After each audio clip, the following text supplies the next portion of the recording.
భారత కార్మిక సంఘాల సమాఖ్య ఐఎఫ్టియు జిల్లా ముఖ్యాల సమావేశం యూనియన్ కార్యాలయంలో జరిగింది.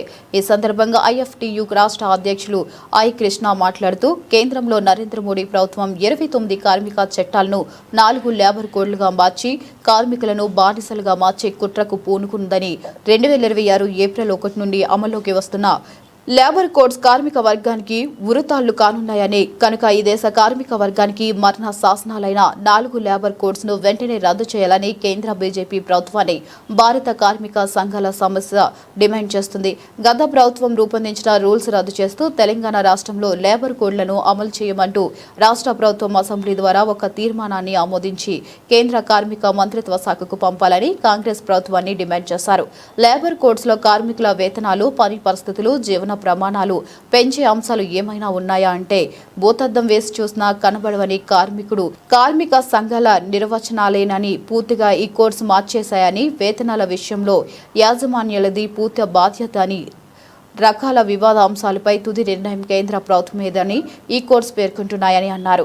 కార్మిక చట్టాల భౌతిక ఉనికి అస్తిత్వాన్ని ధ్వంసం చేసే, కార్మిక వర్గ మౌలిక హక్కులను హరించే 4 లేబర్ కోడ్స్ రద్దుకై సమరశీల కార్మిక పోరాటాలను కొనసాగించాల్సిన అవసరం ఉందన్నారు.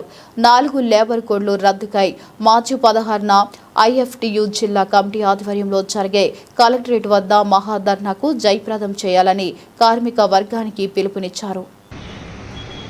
కేంద్ర ప్రభుత్వం తీసుకొచ్చినటువంటి 4 లేబర్ కోడ్స్ను ఏప్రిల్ 1 నుండి అమలు చేయడానికి కేంద్ర ప్రభుత్వం నోటిఫికేషన్ జారీ చేసింది. దీనికి నిరసనగా భారత కార్మిక సంఘాల సమాఖ్య ఐఎఫ్టియు జాతీయ కమిటీ దేశవ్యాప్త ఉద్యమానికి పిలుపునివ్వడం జరిగింది. ఆ రకంగా ఈ మార్చిలో 16వ తేదీ నాడు జిల్లా కలెక్టర్ కార్యాలయాల ముందు ధర్నా, అదేవిధంగా మార్చి 23 షాహిద్ భగత్ సింగ్ అమరుడైనటువంటి రోజున హైదరాబాద్ రాష్ట్ర రాజధానిలో ఉన్నటువంటి లేబర్ కమిషనర్ ఆఫీస్ ముందు ధర్నా. ఈ 2 కార్యక్రమాల్ని కూడా కార్మిక వర్గం పెద్ద ఎత్తున పాల్గొని విజయవంతం చేయాలి. గత 4 సంవత్సరాల నుంచి కూడా 4 లేబర్ కోడ్స్ ఏ రకంగా కార్మిక వర్గాన్ని కట్టుబానిసలుగా చేసి ఇవాళ కార్పొరేట్ శక్తులు ఇవాళ ఉరితాళ్లు పేరి కార్మిక వర్గాన్ని తమ ఆధీనంలో ఉంచడానికి చేస్తున్నటువంటి ప్రయత్నాల్ని వ్యతిరేకిస్తూ వస్తున్నాయి ఉద్యమాలన్నీ కూడా.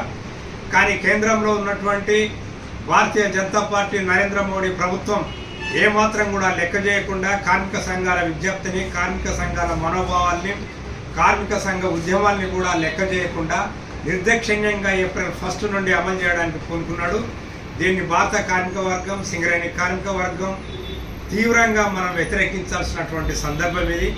ఖచ్చితంగా ఈ నెల 16న పెద్దపల్లి జిల్లా కలెక్టర్ కార్యాలయం ముందు జరిగేటువంటి ధర్నాను, ఈ నెల 23వ తేదీన హైదరాబాద్లో జరిగేటువంటి ధర్నాలో సింగరేణి గని కార్మికులు, ఎన్టీపీసీ కార్మికులు, సిమెంట్ బసంతనగర్ కార్మికులు, ఇతర అసంఘటిత కార్మికులు పెద్ద ఎత్తున పాల్గొని జయప్రదం చేయాలని ఐఎఫ్టియు జిల్లా కమిటీగా పిలుపునిస్తున్నాం.